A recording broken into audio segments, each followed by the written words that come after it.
Mga nakalaylay at putol-putol na kable ng kuryente sa isang barangay sa Lipa City, Batangas, sinimula ng ayusin. Paglalagay ng poste para maitaas ang mga kumpol na kable, pinaplano na raw ng pamunuan ng barangay. Para sa detalye, makakasama natin live si Paul Hernandez. Paul?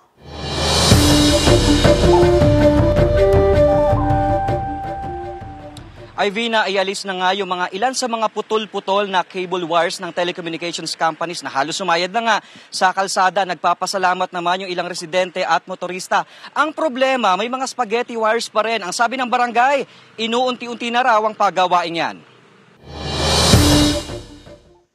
Iilan na ang mga nakalundo at nakalaylay na kable sa access road na ito sa Barangay Latag, Lipa City na inirereklamo ng mga residente at motorista. Pero wisyo ang naidulot ng mga ito sa kanila. Meron akong tricycle driver na sumabit todo sa kanyang bubong yung mismong wire niya. Siya ay biglang nag-full stop po at tumalsik ko talaga siya sa tricycle niya. Ang mga putol-putol na cable wires nasimula na ring linisin kamakailan matapos maipalabas sa GMA Regional TV Balitang Southern Tagalog. Pero kapansin-pansin ang mga spaghetti wires na sumasabit sa ilang dumaraang malalaking sasakyan, hindi pa rin naaayos. Ang sabi ng barangay, hindi pa raw tapos ang gawaing ito.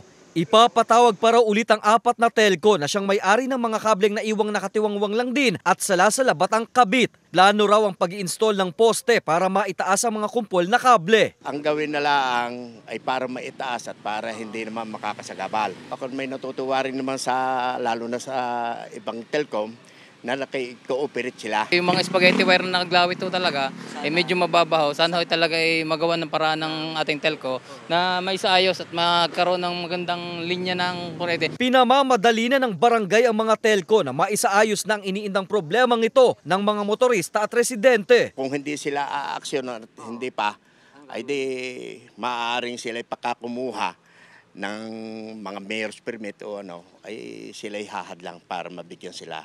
Sinusubukan pang makuhanan ng pahayag ng GMA Regional TV Balitang Southern Tagalog ang mga telco na nagmamay-ari ng mga inirereklamong kable. Ay binibigyang diin ng barangay na karagdagang isang poste lamang daw ang kakailanganin na dapat itayo dito sa may access road na ito sa Barangay Latag. Doon daw itatayo yon sa may corner na yon.